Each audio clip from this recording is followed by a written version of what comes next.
Yeah. Because I got Magda. Okay. Okay, so I know all of you personally, and I know that majority of you have at least one tattoo. So did you guys know that at least 29% of Americans have one tattoo and 69% of Americans have at least two or more?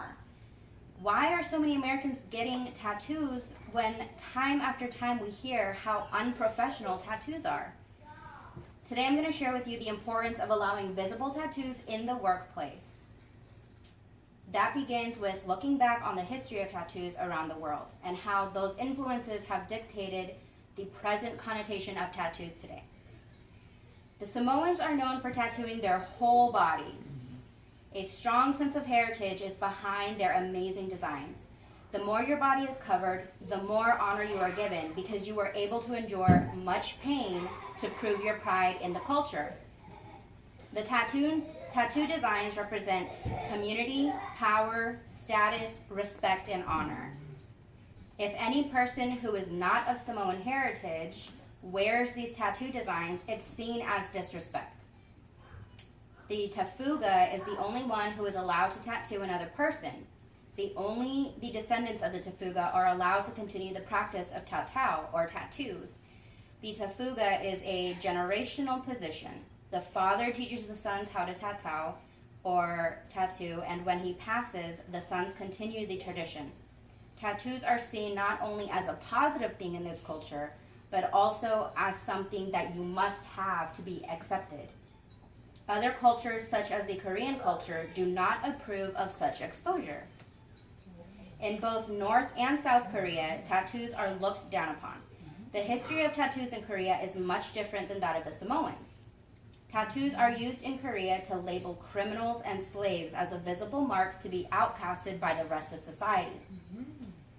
That was before 1910s. So later, throughout the history of Korea, tattoos were also used by crime families to expose gang affiliation.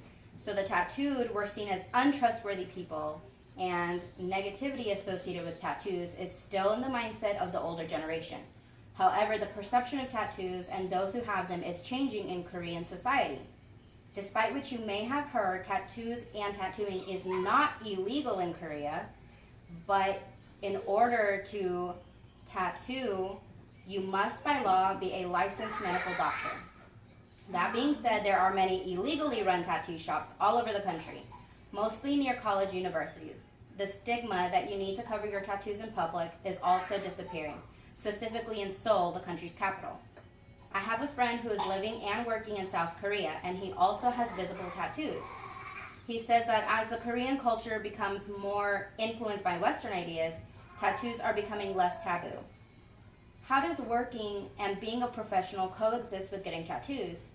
For my friend, in his country, with the history behind tattoos, there were no restrictions for him. So why then in America are we still somewhat worried about visible tattoos and told to cover them up, even in a waitressing job that requires no degree? Whether you are part of a culture that requires you to have tattoos or a culture that expects you not to get any tattoos, tattoos are a thing of desire, art, and expression for most young people. So how could that be seen as unprofessional?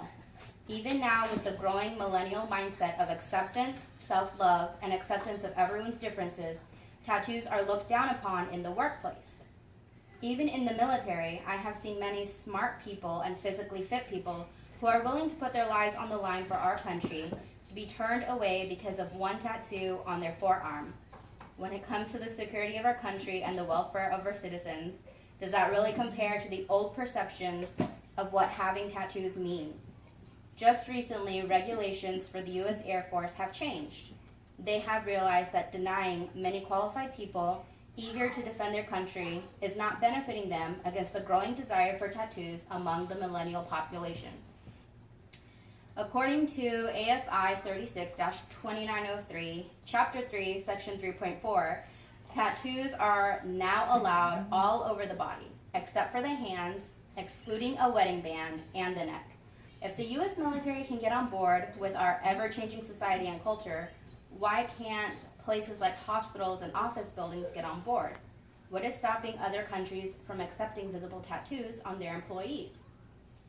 Isn't it a little hypocritical that tattoos are glamorized in Hollywood and television, yet rejected in the real world by religious affiliation and the older generation like our parents and grandparents?